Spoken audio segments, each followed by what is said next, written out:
For the first time in history, a color had been legally assigned to a single human being.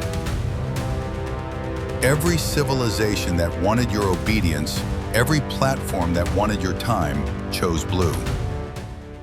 In 1194 CE, the Cathedral of Chartres burned to the ground. The fire took 3 days to die. When the smoke cleared, the townspeople did not search for survivors. They searched for one thing, a piece of cloth.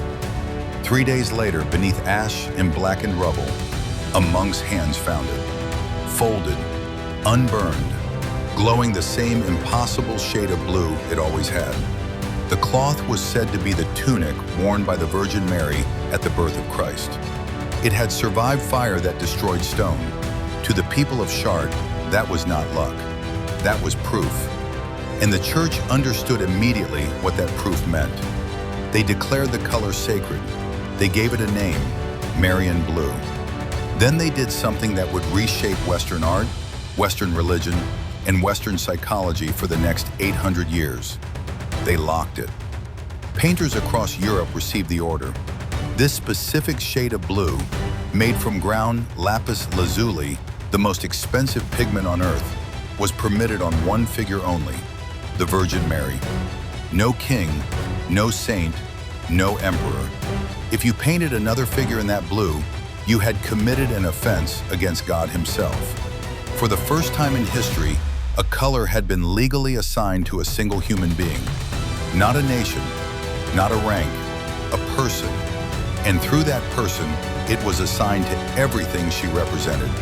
Purity, protection, the divine feminine, the mercy of God. Every European who entered a cathedral for the next 8 centuries looked up and found blue waiting, not randomly, deliberately placed at the highest point of every window, so that the eye, seeking light, would find blue first.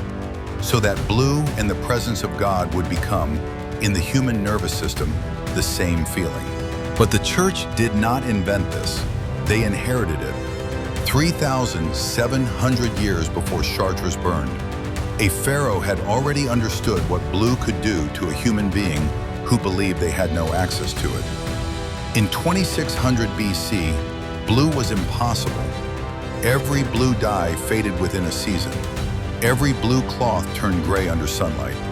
There was no blue that lasted, which meant if you held permanent blue, the human eye registered you as something that had defied nature itself. The Egyptians solved this.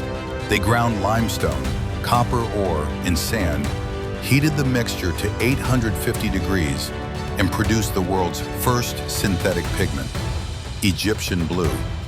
A color manufactured from nothing, a color that did not exist in nature, and yet now existed only in their hands. They did not share the formula for 1,000 years, and so for 1,000 years, only one civilization on Earth glowed blue. Priests, pharaohs, sacred objects, temple walls. The people who saw that blue were not told what it meant. They felt what it meant.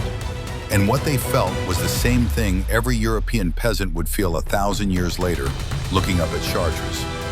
This is the oldest psychological weapon ever deployed against the human eye. Not violence, not argument, color.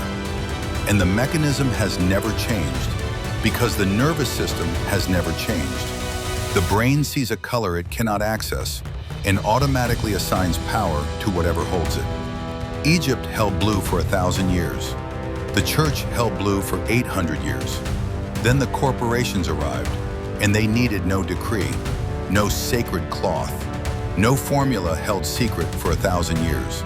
They had something more precise. They had neuroscience. Scientists began measuring what blue does to the human body in the 20th century. What they found was not new information. It was a confirmation of what 2 civilizations had already discovered by observation alone. Blue lowers cortisol, the hormone your body produces under threat. Blue slows the subjective perception of time. Blue creates a neurological state of passive receptivity, the precise condition in which the brain stops questioning what it is receiving and simply accepts. Facebook chose blue in 2004. The official explanation? Mark Zuckerberg is red-green colorblind. Blue was the color he could see most clearly. But the result was not accidental. 1.5 billion people now spend an average of 33 minutes every day inside a blue frame. In lowered cortisol, in slowed time, in passive neurological acceptance. Samsung, PayPal, American Express, LinkedIn, Ford, Twitter, all blue. Not because their founders shared a favorite color, because they all arrived by different roads at the same ancient knowledge. A nervous system that feels safe, does not question what it is being given. You have seen blue your entire life, on walls chosen to calm you, on uniforms chosen to make you comply, on screens chosen to keep you returning. You never questioned it, because blue told your nervous system, before your mind could form a thought, this is safe, stay. Blue was never just a color. It was a decision made about you, before you were born, by people who understood something about your nervous system that you were never told. Every civilization that wanted your obedience chose blue. Every platform that wanted your time chose blue, and you gave it to them, willingly, calmly, without once asking why you felt so comfortable. Next, we enter the color that every culture on Earth has used to mark those it wanted to destroy.